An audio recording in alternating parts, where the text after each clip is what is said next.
بسم اللہ الرحمن الرحیم۔ السلام علیکم ورحمۃ اللہ وبرکاتہ۔ اللہم صلی علی محمد وعلی آل محمد۔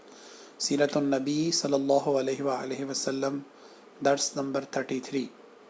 روح مبارک کے وسیلے سے فیضان باراں کی طلب۔ ابن عساکر نے جلحمہ بن عرفتہ سے روایت کی ہے کہ میں مکہ آیا، لوگ قحط سے دوچار تھے۔ قریش نے کہا، ابو طالب وادی قحط کا شکار ہے، بال بچے کال کی زد میں ہیں، چلیے کعبہ چل کر بارش کی دعا کیجیے۔ حضرت ابو طالب ایک بچہ ساتھ لے کر برآمد ہوئے۔ بچہ ابر آلود صورت معلوم ہوتا تھا، جس سے گھنا بادل ابھی ابھی چھٹا ہو۔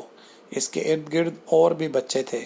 حضرت ابو طالب نے اس بچے کا ہاتھ پکڑ کر اس کی پیٹھ کعبہ کی دیوار سے ٹیک دی۔ بچے نے ان کی انگلی پکڑ رکھی تھی۔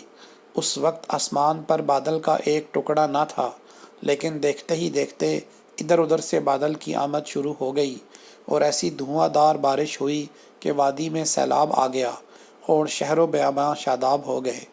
بعد میں حضرت ابو طالب نے اسی واقعے کی طرف اشارہ کرتے ہوئے آپ صلی اللہ علیہ وآلہ وسلم کی مدح میں کہا تھا، وہ ایسے روشن و منور ہیں کہ ان کے چہرے کی برکت سے بارش مانگی جاتی ہے، یتیموں کے ماوا اور بیواؤں کے محافظ ہیں۔ آپ صلی اللہ علیہ وآلہ وسلم گانے بجانے کی محفل سے محفوظ۔ حضرت ابو طالب کے مکان میں قیام کے دوران دو اہم واقعات پیش آئے۔ ایک یہ کہ ایک مرتبہ گرمی کے موسم میں مکہ میں ایک جگہ گانے بجانے کی محفل منعقد ہوئی تھی۔ آپ صلی اللہ علیہ وسلم نے اس محفل میں شرکت کی خاطر بکریوں کو ایک ساتھ چرواہے کے حوالے کیا اور محفل کے مقام تک پہنچے جو چراگاہ سے دور تھی۔ گرمی میں دور تک چل کر آنے سے آپ صلی اللہ علیہ وآلہ وسلم بہت تھک گئے تھے اور محفل ابھی شروع نہیں ہوئی تھی، اس لیے آپ صلی اللہ علیہ وآلہ وسلم ایک درخت کے سائے تلے لیٹ گئے تو آنکھ لگ گئی۔ جب بیدار ہوئے تو محفل ختم ہو چکی تھی۔ آپ صلی اللہ علیہ وآلہ وسلم اس میں شریک نہ ہو سکے اور آئندہ بھی آپ صلی اللہ علیہ وسلم کو اس طرح کے لہو و لعب میں شرکت کرنے کا خیال تک نہ آیا۔ آپ صلی اللہ علیہ وسلم بت پرستی سے محفوظ۔ دوسرا واقعہ یہ کہ ایک مقام پر کھجور کے دو مقدس درخت تھے جہاں بوانا نامی بت نصب تھا۔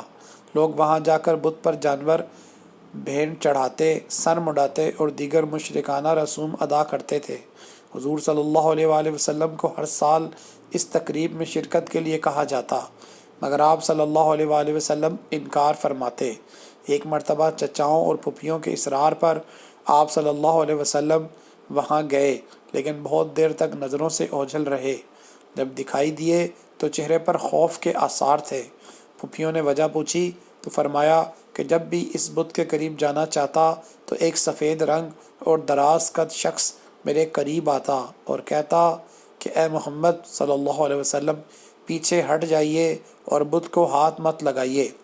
اس واقعے کے بعد آپ صلی اللہ علیہ وآلہ وسلم کسی ایسی تقریب میں نہیں گئے جہاں بتوں پر بھیڑ چڑھائی جاتی تھی۔ ایک بار قبیلہ لہب کا ماہر قیافہ شناس مکہ آیا۔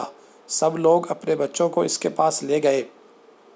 حضرت ابو طالب بھی اپنے بچوں کے ساتھ حضور صلی اللہ علیہ وآلہ وسلم کو اس کے پاس لے گئے۔ اس نے آپ صلی اللہ علیہ وآلہ وسلم کو دیکھا اور پھر کسی کام میں مشغول ہو گیا۔ تھوڑی دیر بعد اس نے آپ کو اپنے سامنے لانے کو کہا، لیکن حضرت ابو طالب نے اس کا تجسس دیکھ کر آپ صلی اللہ علیہ وآلہ وسلم کو اپنے گھر بھیج دیا۔ اس نے کہا کہ اس بچے کو میرے پاس لاؤ، خدا کی قسم وہ بہت بڑا آدمی بننے والا ہے۔ شام کا تجارتی سفر۔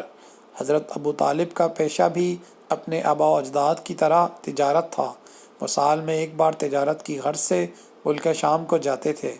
آپ صلی اللہ علیہ وآلہ وسلم کی عمر تقریباً 12 برس تھی کہ حضرت ابو طالب نے حسب دستور شام کے تجارتی سفر کا ارادہ کیا۔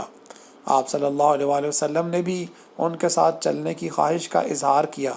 حضرت ابو طالب نے آپ صلی اللہ علیہ وآلہ وسلم کی کم عمری، دوران سفر مشکلات اور تکلیفوں یا کسی اور وجہ سے آپ کو ساتھ نہ لے جانا چاہا، لیکن حضرت صلی اللہ علیہ وسلم کو اپنے شفیق چچا سے اتنی محبت تھی کہ جب حضرت ابو طالب چلنے لگے تو آپ صلی اللہ علیہ وآلہ وسلم ان سے لپٹ گئے۔ اب حضرت ابو طالب کے لیے بھی آپ صلی اللہ علیہ وآلہ وسلم کو خود سے جدا کرنا ممکن نہ رہا اور آپ صلی اللہ علیہ وآلہ وسلم کو بھی ساتھ لے لیا۔ مورخین کے مطابق اسی سفر شام کے دوران ایک عیسائی راہب بحیرہ کا مشہور واقعہ پیش آیا، جس نے آپ صلی اللہ علیہ وآلہ وسلم میں کچھ ایسی نشانیاں دیکھیں جو ایک آنے والے پیغمبر کے بارے میں قدیم آسمانی کتب میں لکھی تھیں۔ اس نے حضرت ابو طالب کو بتایا کہ اگر شام کے یہود یا نصارہ نے یہ نشانیاں پا لیں تو آپ صلی اللہ علیہ وسلم کی جان کو خطرہ ہو سکتا ہے۔ چنانچہ حضرت ابو طالب نے یہ سفر ملتوی کر دیا اور واپس مکہ آ گئے۔ اس واقعے کو انشاءاللہ اگلی قسط میں تفصیل سے بیان کیا جائے گا۔ آج کے درس سے چند سوالات۔ حضرت ابو طالب جس بچے کو لے کر آئے تھے وہ کون تھا؟ کھجور کے مقدس درخت کے پاس کون سا بت تھا؟ سفر شام میں جو راہب ملا اس کا نام کیا تھا؟